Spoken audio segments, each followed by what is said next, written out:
Have you ever passed by someone in pain and kept walking? We convince ourselves we're too busy, that someone else will help, or maybe, just maybe, that it's not our problem.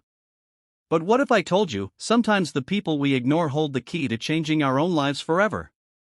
This is the story of a millionaire who thought he had everything: wealth, power, a reputation most people could only dream of.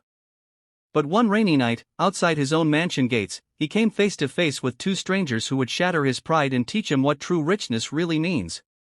Stay with me, because by the end of this story, you'll question what wealth, compassion, and life itself really are. The city was drowning in rain that night, the kind of storm that blurred headlights and made the streets look like broken rivers. Inside his luxury car, Daniel Carrington leaned back against the leather seat, scrolling through his phone, sipping aged whiskey from a crystal glass. Daniel was the kind of man who had clawed his way to the top. At 45, he was one of the youngest self-made millionaires in the country. His mansion on the hill overlooked the city like a king watching his subjects below. To the outside world, he was untouchable, powerful, wealthy, envied. But inside? Inside, Daniel was hollow. The rain pounded harder as the car slowed to the gates of his mansion. That's when he saw it. Two figures huddled on the pavement just outside the Golden Gates.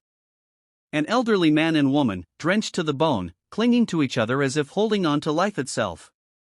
Their clothes were torn, their skin pale, and in the blinding rain, they suddenly collapsed. For a split second, Daniel froze. He told himself it wasn't his problem. His driver glanced at him through the rearview mirror, waiting for an order. "Sir, should I call someone?" Daniel hesitated. His instinct screamed, "Ignore it. You've had a long day. They're just another pair of beggars. Drive inside." But something deep in his chest twisted. Against his own pride, he whispered, "Stop the car." The driver braked. Daniel stepped out, the cold rain soaking his $1,000 suit in seconds. He knelt beside the couple. The woman's lips were trembling, her voice barely audible. "Please, help us, my husband, he can't breathe." Daniel's heart skipped. The man was gasping, clutching his chest.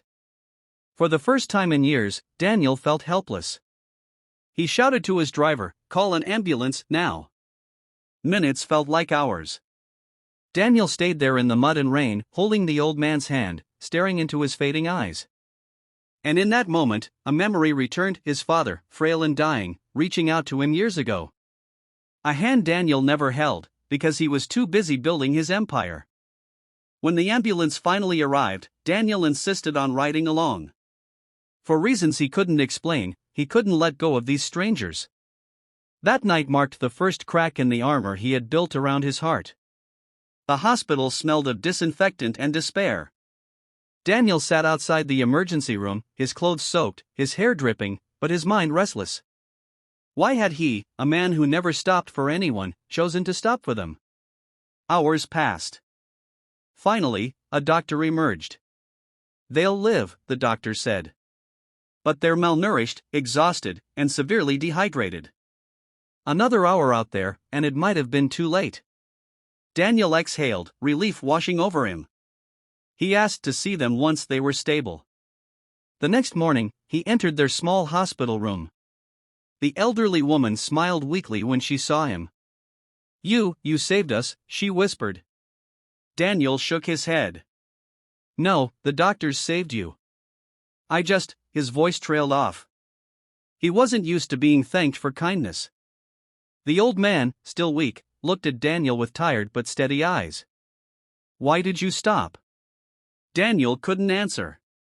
He wanted to say because I had to, but even he didn't know what had driven him. Over the next few days, Daniel visited them again and again. He learned their names: Samuel and Ruth. They had once run a small bookstore, the kind filled with stories and laughter, but after debts and illness, they lost everything. With no family left, they drifted into the streets, forgotten by the world. But here was the part that shook Daniel to his core: Samuel and Ruth had once known his father. Back when Daniel was a child, his father would often visit their bookstore, buying him books and telling Samuel that one day, Daniel would grow into a man who valued stories more than money. Daniel's throat tightened. He remembered now the smell of that old bookstore, his father's voice reading him stories at night, the warmth of simpler times before greed consumed him. Tears blurred his vision. For years, he had buried his grief, his guilt of not being there when his father passed.